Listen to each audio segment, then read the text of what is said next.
Friends, मैं योगेश वर्मा। स्वागत है आपका योगेश द डिजिटल गुरु में। फ्रेंड्स, आज हम पैराग्राफ सेक्शन के अंडर में आने वाले कुछ ऑप्शंस जैसे अलाइनमेंट हो गया, मार्जिन्स हो गया, इंडेंटेशंस हो गया, पैराग्राफ स्पेसिंग हो गया, इसके बारे में प्रॉपर नॉलेज लेंगे। देखिए, अगर आपको नहीं मालूम अलाइनमेंट क्या होता है, मार्जिन क्या होता है, इंडेंटेशन क्या होता है या पैराग्राफ स्पेसिंग क्या होती है, तो आप प्रोफेशनली तरीके से कोई भी डॉक्यूमेंट क्रिएट नहीं कर सकते। देखिए, सबसे पहले हम मार्जिन की बात करते हैं। मार्जिन क्या होता है? देखिए, ये मेरा एक डॉक्यूमेंट है। मैं थोड़ा सा कर्सर का साइज बड़ा कर लेता हूँ, आपको बताता हूँ। मैं इसका साइज बड़ा कर लेता हूँ। देखिए, ये जो ब्लिंक कर रहा है ये कर्सर कहलाता है। अब मैं जो भी टेक्स्ट यहाँ से टाइप करूंगा, ये जहां कर्सर की पोजीशन है यहीं से मेरा टेक्स्ट टाइप होगा। अब देखिए ध्यान से, ये जो डॉक्यूमेंट की जो एज है, जहां मेरा अभी कर्सर जा रहा है, डॉक्यूमेंट की एज और टेक्स्ट जहां से शुरू हुआ उसके बीच का जो स्पेस है वो मार्जिन कहलाता है। देखिए, मार्जिन क्यों देते हैं? जब कभी भी आप डॉक्यूमेंट क्रिएट करते हैं तो उसको प्रिंट करके आप फाइलिंग करते हैं या बाइंडिंग करते हैं, तो अगर लेफ्ट साइड के अंदर आप मार्जिन नहीं देंगे तो टेक्स्ट क्या होगा, बिल्कुल पेपर की एज पे आ जाएगा, और जब आप फाइलिंग करेंगे तो टेक्स्ट कट जाएगा। तो मार्जिन इसीलिए दिया जाता है। तो मार्जिन क्या होता है? ये जो पेपर की जो एज है और टेक्स्ट है, पेपर की एज और टेक्स्ट के बीच में, डॉक्यूमेंट की एज और टेक्स्ट के बीच के अंदर जो मार्जिन होता है, जो स्पेस होता है, वो मार्जिन कहलाता है। दोबारा मैं बता रहा हूं आपको, डॉक्यूमेंट की एज और टेक्स्ट के बीच में जो स्पेस होती है वो मार्जिन कहलाई जाती है। ठीक है, तो सबसे पहले जब कभी भी आप डॉक्यूमेंट क्रिएट करते हैं तो आप क्या करते हैं, मैं आपको बताता हूं। सबसे पहले आप जाते हैं पेज सेटअप में, पेज लेआउट के अंदर पेज सेटअप का ऑप्शन मिलेगा आपको। पेज सेटअप के अंदर जाते हैं और पेज सेटअप में आपको इधर एक छोटा सा ब्लैक कलर का एरो दिखाई दे रहा होगा। आप जैसे इस पे क्लिक करेंगे तो पेज सेटअप का डायलॉग बॉक्स खुलेगा। जब कभी भी आप प्रोफेशनली डॉक्यूमेंट क्रिएट करते हैं तो सबसे पहले आपको मार्जिन देना होता है। मार्जिन इसके अंदर टॉप मार्जिन है, लेफ्ट है, बॉटम है, राइट है और गटर मार्जिन है। गटर मार्जिन के बारे में थोड़ा सा मैं आपको बाद में बताऊंगा। सबसे पहले टॉप मार्जिन की बात कर लेते हैं। देखिए, पेपर की जो टॉप एज है, ये पेपर की, ये डॉक्यूमेंट की जो टॉप एज है और ये जो टेक्स्ट का जो एज है, इनके डॉक्यूमेंट की टॉप एज और टेक्स्ट के बीच के अंदर जो स्पेस है वो क्या कहलाता है? वो टॉप मार्जिन कहलाता है। मैं पैराग्राफ के अंदर आपको बता देता हूँ। ये मैंने एक डॉक्यूमेंट तैयार कर रखा है। इस डॉक्यूमेंट में देखिए, ये टेक्स्ट और पेपर की ये डॉक्यूमेंट की एज और टेक्स्ट के बीच में जो लेफ्ट साइड से जो स्पेस आ रहा है वो लेफ्ट मार्जिन कहलाएगा। और टॉप से देखिए, टॉप में पेपर की जो डॉक्यूमेंट की जो एज है और जो टेक्स्ट है, इनके बीच का जो स्पेस है टॉप साइड से, वो टॉप मार्जिन कहलाएगा। इसी तरह से राइट साइड से ये डॉक्यूमेंट की एज है और ये टेक्स्ट है, इनके बीच का जो स्पेस है वो राइट मार्जिन कहलाएगा। और इसी तरह से अगर आप बॉटम के अंदर जाएंगे तो बॉटम में जो डॉक्यूमेंट की एज है और जो टेक्स्ट है बॉटम साइड से, इनके बीच की जो स्पेस है वो बॉटम मार्जिन कहलाई जाएगी। तो देखिए, मार्जिन सेट करने के लिए मैं आपको बताता हूँ। मेरा कर्सर यहाँ है। जब कभी भी आप डॉक्यूमेंट तैयार करते हैं तो आपको पहले से एक फाइनल करना होता है कि आप कितना मार्जिन लेंगे, लेफ्ट साइड से या टॉप साइड से या राइट साइड से। या देखिए, मैं यहाँ, मेरा कर्सर है, मैं चाहता हूँ पेज सेटअप के अंदर, पेज सेटअप के अंदर सबसे पहले मैं टॉप मार्जिन लेता हूँ। मैं टॉप मार्जिन ले लेता हूँ 3। अच्छा, मार्जिन की जरूरत क्यों पड़ती है ये भी मैं आपको समझाऊंगा। मैं यहाँ से मार्जिन ले लेता हूँ 3, ओके कर देता हूँ। अब देखिए, पेपर की जो टॉप एज है और ये टेक्स्ट है, इसके बीच का जो मार्जिन है वो 3 है। देखिए, ये मार्जिन क्यों लेते हैं हम? कभी भी मान लीजिए आपको कोई स्टाम्प पेपर पे कोई एफिडेविट तैयार करवाना हो, तो स्टाम्प पेपर पे जो ऊपर होता है सिंबल, स्टाम्प बना हुआ रहता है, तो वहां तो आप टेक्स्ट टाइप नहीं कर सकते। जब कभी भी आप डॉक्यूमेंट लगाएंगे, प्रिंट के लिए स्टाम्प लगाएंगे, तो आपको वो स्पेस छोड़नी होगी टॉप साइड से, तो हम टॉप मार्जिन लेते हैं। हर एक तरह के आप डॉक्यूमेंट तैयार करते हैं तो हर एक तरह के डॉक्यूमेंट की अलग अलग कंडीशंस होती है, उसके अकॉर्डिंग आप लेफ्ट मार्जिन लेते हैं, राइट मार्जिन लेते हैं, टॉप मार्जिन लेते हैं और बॉटम मार्जिन लेते हैं। तो चलिए, ये तो आपको समझ में आ गया होगा मार्जिन क्या होता है। फिर आपको मैं बता देता हूँ, लेफ्ट मार्जिन वो होता है जो अगर डॉक्यूमेंट की लेफ्ट एज और टैक्स के बीच के अंदर लेफ्ट साइड से डॉक्यूमेंट की लेफ्ट एज और टैक्स के बीच का जो स्पेस होता है वो लेफ्ट मार्जिन कहलाता है। डॉक्यूमेंट की टॉप एज और टैक्स के बीच का जो स्पेस होता है वो टॉप मार्जिन कहलाता है। और डॉक्यूमेंट के राइट एज और टैक्स के बीच में जो स्पेस होता है वो राइट मार्जिन कहलाया जाता है। इसी तरह से डॉक्यूमेंट के बॉटम एज से टैक्स के बीच के अंदर जो स्पेस होता है वो बॉटम मार्जिन कहलाया जाता है। जब कभी भी आप पेज सेटअप करते हो तो आप डॉक्यूमेंट सेट करते हो तो सबसे पहले आपको पेज सेटअप करना पड़ता है और सबसे पहले आपको मार्जिन डिफाइन करना पड़ता है। आप अपने कंडीशन के अकॉर्डिंग यहाँ से मार्जिन सेट कर सकते हैं। उसके बाद आपको ओरिएंटेशन दिया जाता है, ओरिएंटेशन सेट किया जाता है। देखिए ओरिएंटेशन दो तरीके से होते हैं, पोर्ट्रेट और लैंडस्केप। पोर्ट्रेट के अंदर क्या होता है, डॉक्यूमेंट वर्टिकल में इसका जूमिंग थोड़ा सा कम कर देता हूँ ताकि आपको समझने के अंदर आसानी रहे। देखिए ये मेरे डॉक्यूमेंट है, अगर मैं पेज सेटअप के अंदर जाके पोर्ट्रेट देता हूं तो अभी वर्टिकल फॉर्म के अंदर आ रहा है, मेरा डॉक्यूमेंट अपीयर हो रहा है। और अगर मैं इसको लैंडस्केप दूंगा, ओके करता हूं लैंडस्केप सेलेक्ट करके, तो देखिए डॉक्यूमेंट जो है मेरा वो हॉरिजॉन्टली अपीयर हो रहा है। ये हॉरिजॉन्टली अपीयर हो रहा है मेरा डॉक्यूमेंट। दूसरा मैं आपको समझाना चाहता हूं अलाइनमेंट। अलाइनमेंट क्या होता है, अलाइनमेंट का मतलब होता है कि आप जो टैक्स वगैरह अरेंज करना चाहते हैं वो एक प्रॉपर फॉर्म के अंदर हो, प्रॉपर सीध के अंदर हो। ठीक है, मान लीजिए ये मेरा डॉक्यूमेंट है, इसका मैं थोड़ा सा जूमिंग 100 पे कर लेता हूं। देखिए ये मेरा डॉक्यूमेंट है।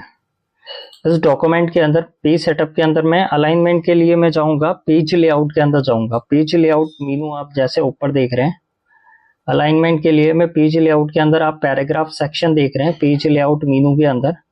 यहाँ भी एक छोटा सा एरो, इस पे आप क्लिक करेंगे तो पैराग्राफ का डायलॉग बॉक्स खुलेगा। सबसे पहले आपका इसके अंदर अलाइनमेंट दे रखा है।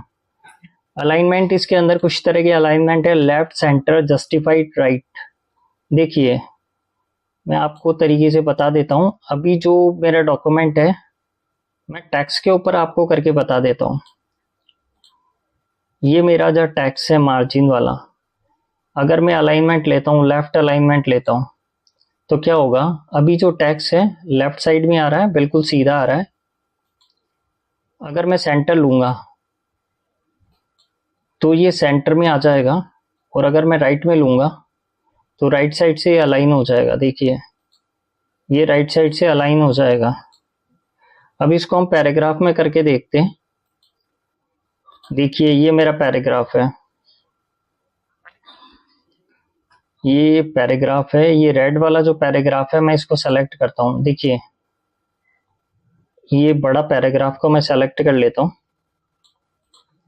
और इसका कलर चेंज कर देता हूँ। मैं होम में जाके इसका कलर कर देता हूँ, मैं ब्लू कर देता हूँ या येलो मैं रेड कर देता हूँ। और नीचे देखिए अभी ये जो है लेफ्ट अलाइन है। पैराग्राफ के अंदर देखिए बाहर साइड में भी आपको अलाइनमेंट मिल जाएंगे। ये लेफ्ट अलाइन है, ये सेंटर अलाइन है, ये राइट अलाइन है, और एक ये जस्टिफाइड अलाइन है। देखिए अगर मैंने यहाँ लेफ्ट अलाइन ले रखा है, ऑलरेडी अप्लाई हो रखा है लेफ्ट अलाइन, तो लेफ्ट अलाइन से क्या होगा, जो टैक्स वगैरह जो पैराग्राफ होंगे लेफ्ट साइड से बिल्कुल सीध के अंदर आएंगे। सारी जो लाइंस होंगी पैराग्राफ की एक ही सीध के अंदर आएंगी लेफ्ट साइड से। अभी राइट साइड के अंदर आप देख रहे हैं तो राइट साइड में आप देख रहे होंगे ऊपर की लाइन आगे है, सेकंड वाली जो लाइन है अंदर की तरफ है, थर्ड वाली लाइन फिर आगे निकल रही है, और फोर्थ वाली लाइन थोड़ी सी अंदर है, और फिफ्थ वाली लाइन बिल्कुल ही अंदर है। अगर मैं इसको राइट साइड से अलाइन करता हूं तो देखेंगे आप राइट साइड से बिल्कुल सारे अलाइन होंगे। और अगर मैं ये सेंटर अलाइन है, ये मैंने सेंटर अलाइन लिया है। सेंटर अलाइन के अंदर क्या होगा, सेंटर साइड से सारे टैक्स अलाइन होंगे, और राइट साइड के अंदर क्या होगा, राइट साइड में आप देख रहे होंगे सारे टैक्स एक ही पोजीशन पे आ रहे हैं राइट साइड से। ये राइट अलाइनमेंट हो गया, एक ही अलाइनमेंट के अंदर आ रहे हैं, सारे टैक्स अपीयर हो रहे हैं। अगर लेफ्ट साइड से आप देखेंगे तो देखिए एक लाइन बाहर है, एक अंदर है, फिर थोड़ी सी तीसरी लाइन बाहर आ रखी है, चौथी लाइन थोड़ी सी अंदर हो गई है। और अगर हम जस्टिफाइड अलाइनमेंट लेंगे पैराग्राफ के अंदर, ठीक है, मैंने इसको सेलेक्ट किया, अगर मैं ये जस्टिफाइड अलाइनमेंट है अगर लेता हूं तो देखिए बोथ साइड में, लेफ्ट साइड में भी सारी लाइंस वगैरह एक ही अलाइनमेंट में आ रही है, और राइट, इस पैराग्राफ की राइट साइड की जो सारी लाइंस है वो एक ही अलाइनमेंट में आ रही है, यानी बहुत लेफ्ट और राइट साइड में जो लाइंस होंगी वो एक ही अलाइनमेंट में आएंगी। ये जस्टिफाई अलाइनमेंट कहलाता है। तो अलाइनमेंट का भी आप समझ गए होंगे। उसके बाद आता है इंडेंटेशन। फ्रेंड्स कई बार देखिए, एक और मैं चीज आपको बताना चाह रहा था, प्रॉपर तरीके से मैं आपको बताता हूँ। पेज लेआउट के अंदर पैराग्राफ, देखिए मैं पहले इसको लेफ्ट अलाइन कर लेता हूँ पैराग्राफ के अंदर आके। ये अभी राइट अलाइन हो रखा है, लेफ्ट अलाइन कर लेता हूँ। देखिए क्या होता है, मार्जिन की बात कर रहे थे। काफी मार्जिन और इंडेंटेशन के बीच के अंदर काफी यूजर्स को बहुत ज्यादा कंफ्यूजन होता है, इंडेंट क्या होता है और मार्जिन क्या होता है। देखिए मार्जिन ये होता है टॉप ले आप जो डॉक्यूमेंट की एज होती है और जहां से टेक्स्ट अपीयर हो रहा है उनके बीच का जो स्पेस है वो मार्जिन कहलाता है। मैं एक लाइन ले लेता हूँ शेप्स के अंदर से, फिर आपको समझने के अंदर बहुत आसानी रहेगी। देखिए शेप्स के अंदर से मैं एक लाइन असाइन कर देता हूँ। पहले मैंने एक लाइन ली है, मैं जस्ट टेक्स्ट के आगे कर देता हूँ इसको। देखिए ये तो मार्जिन हो गया, डॉक्यूमेंट की जो लेफ्ट एज है और जो टेक्स्ट है इनके बीच का स्पेस मार्जिन हो गया। अच्छा इंडेंट क्या होता है, मैं इंडेंट को आप समझाता हूँ। मैं यहाँ इंडेंट ले लेता हूँ। देखिए आप रूलर देख रहे होंगे, रूलर के ऊपर ये जो आपको डमरू सा दिखाई दे रहा है ये इंडेंट होता है। इसको पकड़ के मैं थोड़ा सा आगे ले लेता हूँ। अब देखिए मैं एक लाइन असाइन कर देता हूँ यहाँ, ताकि आपको समझने के अंदर बहुत अच्छी सहूलियत रहेगी। ये लाइन ले लेता हूँ मैं और इसको पकड़ के थोड़ा सा बिल्कुल प्रॉपर पास में ले आता हूँ। ब्लैक कलर ले लेता हूँ उसका। देखिए अब ध्यान से समझिएगा, मार्जिन ये हो गया डॉक्यूमेंट की एज से और जहां टेक्स्ट अपीयर हो रहा है इनके बीच का जो स्पेस है वो मार्जिन कहलाएगा। और इंडेंट क्या कहलाता है, देखिए इंडेंट जो स्पेस होता है मार्जिन और टेक्स्ट के बीच में। देखिए ये यहां तक मार्जिन आ गया और ये टेक्स्ट आ गया इंडेंट वाला, तो इनके बीच का जो स्पेस होगा वो इंडेंट कहलाएगा। ठीक है, मार्जिन क्या कहलाएगा, डॉक्यूमेंट की एज से टेक्स्ट अपीयर हो रहा है वो मार्जिन कहलाएगा, और इंडेंट कहलाएगा वो वाला स्पेस जो मार्जिन और टेक्स्ट के बीच में हो वो इंडेंट कहलाएगा। कई बार क्या होता है मैं आपको बता देता हूँ, कई बार जो फर्स्ट लाइन वगैरह होती है डॉक्यूमेंट के अंदर तो क्या होती है आगे की तरफ लेते हैं हम लोग, मान लीजिए इस तरह से अपीयर होती है, देखा होगा आपने। थोड़ा सा जूम करके मैं बता देता हूँ। तो ये जो फर्स्ट लाइन आगे की तरफ जा रही है अलाइनमेंट से, लेफ्ट अलाइन से आगे जा रही है, ये इंडेंट कहलाता है। उसके बाद हम पैराग्राफ स्पेसिंग की बात कर लेते हैं। देखिए पैराग्राफ स्पेसिंग के अंदर क्या होता है, ये दो पैराग्राफ है मेरे। पैराग्राफ स्पेसिंग आप पेज लेआउट के अंदर जाएंगे तो पेज लेआउट के अंदर पैराग्राफ वाला सेक्शन है, इसमें जो बॉटम राइट के अंदर एरो है इस पे आप क्लिक करेंगे तो पैराग्राफ का डायलॉग बॉक्स खुलेगा और इसके अंदर आपको स्पेसिंग का ऑप्शन दिखाई दे रहा होगा। देखिए स्पेसिंग के अंदर पहले है बिफोर। बिफोर का मतलब होता है पहले। अगर पैराग्राफ से पहले, मान लीजिए इस ये वाला जो पैराग्राफ मैंने सेलेक्ट कर रखा है, इस पैराग्राफ से पहले मुझे स्पेसिंग देनी है तो मैं पैराग्राफ डायलॉग बॉक्स में जाता हूँ। बिफोर में मैं मार्जिन सेट करता हूँ, मैंने 36 फिट कर दिया, ओके कर देता हूँ। तो देखिए इस पैराग्राफ से पहले स्पेस क्रिएट हो चुकी है। आप कितना मार्जिन देना चाहते हैं, स्पेस कितना देना चाहते हैं, वो बिफोर के अंदर आएगा। मैं कंट्रोल Z कर लेता हूँ दोबारा। और इसके अंदर दूसरा ऑप्शन है आफ्टर। आफ्टर का मतलब ये होता है कि ये जो पैराग्राफ है, देखिए ये जो पैराग्राफ है इसके बाद आपको कितना स्पेस देना है। मेरा कर्सर यहाँ पे है, मैं पैराग्राफ डायलॉग बॉक्स के अंदर जाऊंगा और आफ्टर के अंदर मैं थोड़ा सा मार्जिन दे देता हूँ 48 फिट। यहाँ लाइन स्पेसिंग का मतलब ये है कि पैराग्राफ के बीच में कितनी लाइन स्पेसिंग होनी चाहिए। मैं कर देता हूँ जस्ट डबल। तो आप देखिएगा ध्यान से, पैराग्राफ के बीच में लाइन जो स्पेस है, जो लाइन की स्पेस है वो डबल हो चुकी है।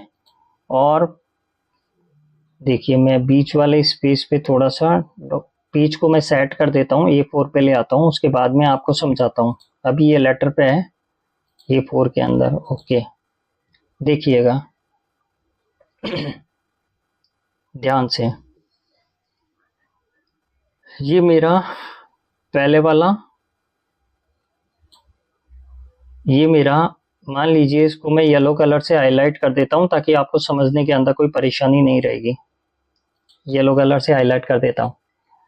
अब मैं चाहता हूं इसके बाद में ये जो पैराग्राफ है, इसके बाद के अंदर स्पेस आए, तो मैं पैराग्राफ डायलॉग बॉक्स के अंदर जाऊंगा। इसके अंदर आफ्टर वाला ऑप्शन है स्पेसिंग आफ्टर, यानी इस पैराग्राफ के बाद में आपको कितनी स्पेस देनी है। तो मैं यहाँ से मार्जिन सेट कर देता हूँ, मैं कर देता हूँ 30 फीट कर देता हूँ।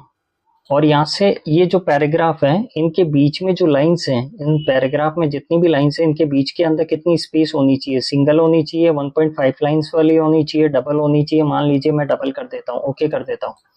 तो देखिएगा इस पैराग्राफ के बाद में ये स्पेस क्रिएट हो चुका है, और इस पैराग्राफ के बीच में जो लाइंस थी, इनके बीच में डबल का मार्जिन आ चुका है। तो ये कहलाती है पैराग्राफ स्पेसिंग। तो आप समझ ही गए होंगे आज के टॉपिक में जो हमने समझा, वो समझा अलाइनमेंट क्या होता है, मार्जिन्स क्या होता है, इंडेंटेशन क्या होता है, और पैराग्राफ स्पेसिंग क्या होता है। तो फ्रेंड्स, अगर वीडियो को पसंद आया हो तो प्लीज़ लाइक कीजिए, शेयर कीजिए और सब्सक्राइब कीजिए। और अगर आपकी जो भी क्वेरी हो तो आप मुझे कमेंट बॉक्स में लिख के दे सकते हैं। और प्लीज़ बेल नोटिफिकेशन का बटन जरूर दबाएं ताकि आने वाले वीडियो का नोटिफिकेशन आपको मिल सके। तो आज के एपिसोड में इतना ही। अगर आपकी कोई क्वेरी हो तो प्लीज़ आप